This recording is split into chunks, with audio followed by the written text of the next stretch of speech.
Salut à tous les gens, c'est Dark et aujourd'hui on se retrouve pour une nouvelle vidéo en compagnie de Sève. Salut Dark, salut les internautes. Alors, de quoi allons-nous parler Sève aujourd'hui? On va parler des 24 heures de préparation aux guerres de clans et à quoi elles servent et nous comment on va s'en servir. Alors on va commencer par le remplissage du château de clan. Voilà, comment on remplit le château c'est pas Dark. compliqué, en HDV7 vous avez 20 places, vous donnez un drac, pas compliqué. Il y en a aussi qui donnent des troupes vraiment mauvaises, très très mauvaises. Pourquoi? C'est quoi le genre de troupe mauvaise? Des géants par exemple, voilà, des géants 3. Alors, pourquoi pas des géants? Parce que si on attaque au ballon, les géants ils vont rester au sol, cloués au sol comme des nuls, ils vont pouvoir rien faire. Oui, d'accord. D'ailleurs, même si c'est par exemple une attaque full ballon, ce qui normalement n'existe pas parce qu'on sortira le château de clan, à savoir que les géants ne sortiront pas du château de clan. Voilà. Parce que si elles ne peuvent pas attaquer l'aérien, elles ne sortent pas.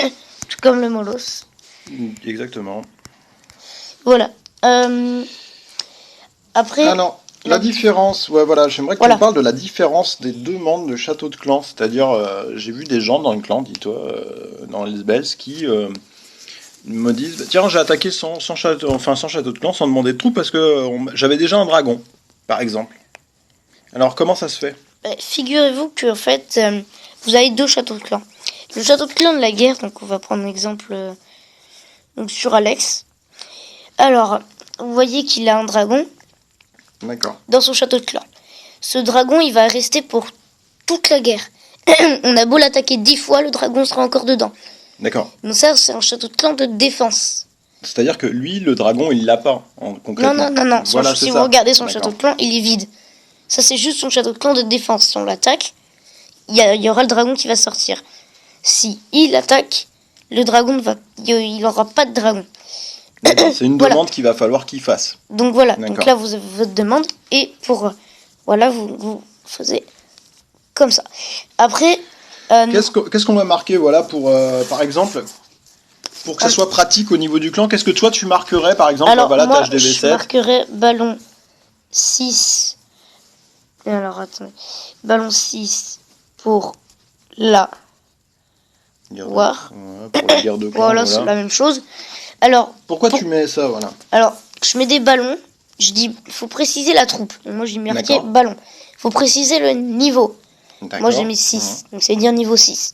Il faut préciser si c'est pour du pillage ou pour la guerre de clan. Est-ce qu'on voit effectivement les gens qui demandent, par exemple, grosse troupe pour guerre de clan? Ouais. Qu'est-ce que t'en penses, toi? Grosse troupe pour guerre de clan, ça veut rien dire parce que, par exemple, il attaque au ballon. On lui donne des sorciers. Il aurait pu, s'il avait demandé une troupe bien précise, il aurait pu demander des cochons 5, des ballons 6, ou des choses comme ça. Voilà, alors que non, on l'aurait. C'est-à-dire qu'en fait, c'est avec le risque de donner des troupes qui sont pas cohérentes avec la compo. Exactement. D'accord. Donc exactement. ça, effectivement, ça c'est un coup à ce que les gros levels de chez nous ne fassent pas de troupes parce que ne sachant pas ce qu'il faut faire, on connaît pas les compos de toutes les personnes du clan. Oui. Sinon, on est obligé d'aller regarder chaque compo. Donc, c'est vrai qu'on perd du temps avec ça.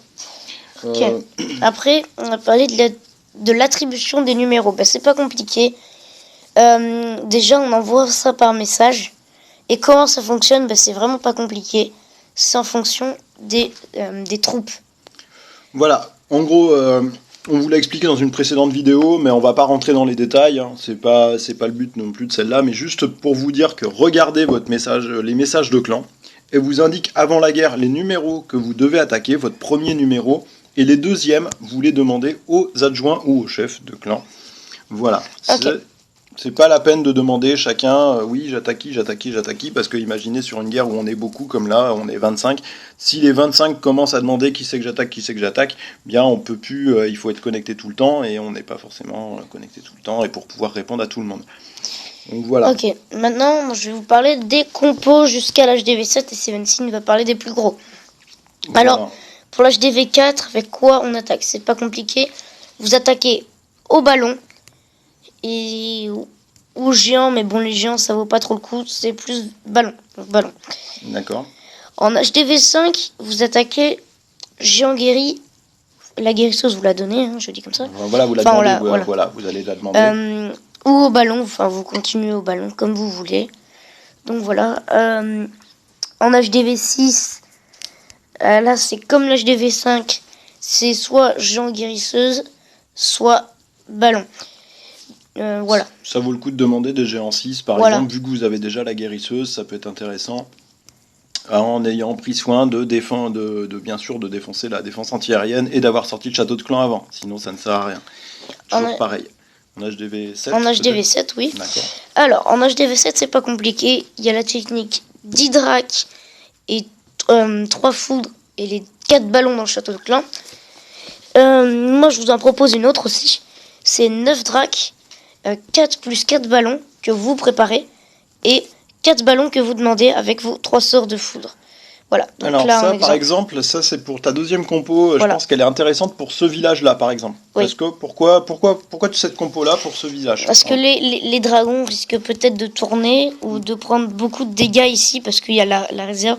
Sachez-le, elle a 2100 points de vie. C'est ce qui est énorme. Donc les ballons qui sont attirés vers les défenses, ils vont faire ça et ils vont péter l'anti-héros. Donc le fait d'avoir plus de ballons, c'est d'avoir plus de chances de détruire l'anti-héros. Voilà. En plus, là, on voit bien qu'il nous donne plus ou moins le sens d'attaque, hein, parce qu'on voit bien que le propulseur d'air a été monté à l'envers. Il aurait fallu le mettre dans l'autre sens, entre guillemets. Oui. C'est dommage à lui. Oui, voilà, exactement. Mais bon, c'est un village qui est pas facile en HDV7, donc voilà, faut un petit peu d'expérience pour une attaque au dragon qui soit réussie. Eh bien, pour les HDV8. Alors je vais te laisser parler. Voilà, pour les HDV8, il y a quelque chose qu'on veut vraiment pas voir dans le clan, c'est les attaques au Full Drac 3 sur des défenses anti-héros 5 et 6. Si vous avez 3 défenses anti-héros 5 ou 3 défenses anti-héros 6, vous oubliez les dragons. Ça ne sert strictement à rien, vous aurez beau mettre des sorts de rage. Si vous tombez pas sur un noob en face et qu'il a bien placé ses défenses anti-héros, vous ne ferez pas plus d'une étoile. Donc l'idée c'est de passer au Go Whip. Alors le Go Whip c'est tout ce qui est golem, sorcier PK. Et vous allez demander soit des PK dans vos châteaux de clan ou soit des sorcières par exemple pour rajouter un peu de troupes qui vont venir vraiment aider au niveau des sorcières. Les sorcières sont très intéressantes en Go Whip en HDV 8. Je n'irai pas sur les HDV 9 et tout. On fera on fera une vidéo peut-être plus tard là-dessus. Pour l'instant, comme on n'en a pas dans le clan, hormis moi, donc c'est pas intéressant d'en faire une. Quand on aura plusieurs HDV 9, on en fera, effectivement. Bien écoute, Dark, je pense qu'on a fait le tour. Oui. Donc sur le remplissage des châteaux de clan, je crois que c'est bon pour tout le monde. Les demandes à faire, donc de bien préciser les niveaux et les troupes. Et préciser que c'est pour la guerre de clans, sinon c'est un petit peu galère. Voilà, exactement. Ou si c'est pour du pillage ou de la défense. Et l'attribution des nums, qui est, attention, donc bien regarder vos messages de clan. Et pour les compos, soyez cohérents sur les compos. Et puis de toute façon, on est là pour vous aider lors de la guerre de clans. Et les stratégies d'attaque, ça sera l'objet d'une future vidéo, hein, Dark, on verra ça sur les comment aborder tel ou tel village, pourquoi le prendre plus par un côté que par l'autre. Eh bien, c'est ce qu'on verra ensemble dans une prochaine vidéo. Bon, ben Dark, je te dis à plus, au revoir les internautes. À plus Sève. Moi, je vais vous faire passer un petit message. Est-ce que vous préférez les vidéos où on est tous les deux, ou les vidéos où je suis tout seul? Donc répondez-moi par commentaire. Et on verra ce qu'on peut faire. Voilà. Allez, bye!